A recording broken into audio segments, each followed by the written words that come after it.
My name is Esteri, I'm 20 years old and I'm from Tampere, Finland. Finland is not the most religious country in the world. Yes, technically it's a Christian country, but most people here don't believe in God, and that's how I was raised as well. So growing up in school, of course, we had lessons about Christianity, but to me, they never felt right.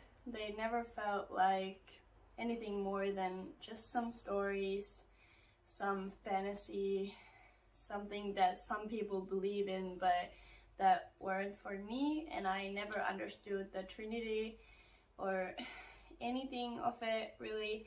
It didn't really feel right to me. So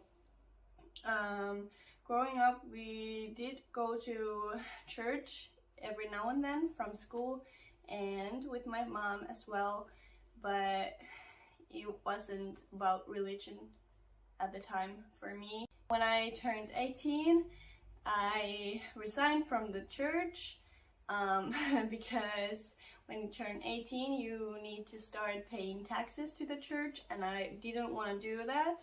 And I was thinking in my mind like, I will get back in when I need to get married in a church, because in Finland at least, getting married in a church is a really beautiful tradition and most people want to do that.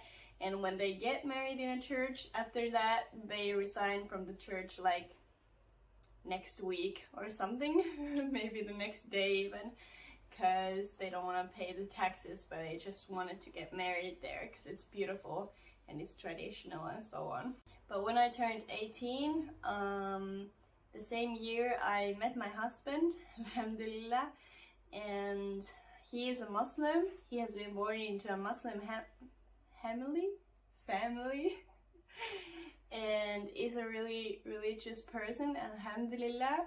And every now and then he would try to tell me about Islam and I would shut my ears. I wouldn't want to listen.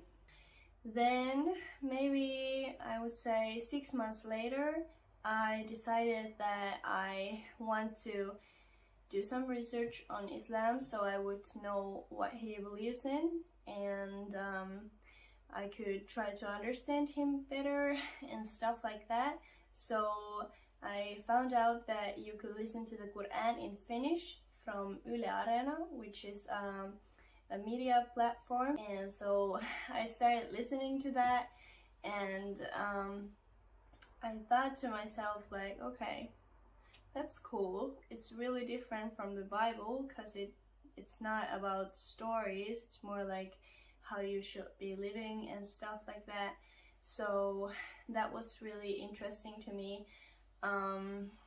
But yeah, so I started listening to it, and every now and then I would have some questions about it, and I would just write them down and then later on ask my husband or Google them as well.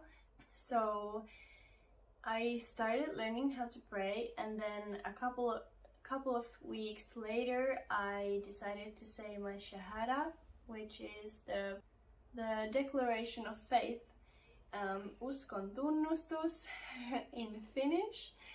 I decided to say that and went to a local mosque and did that, and the day was the most emotional day of my life.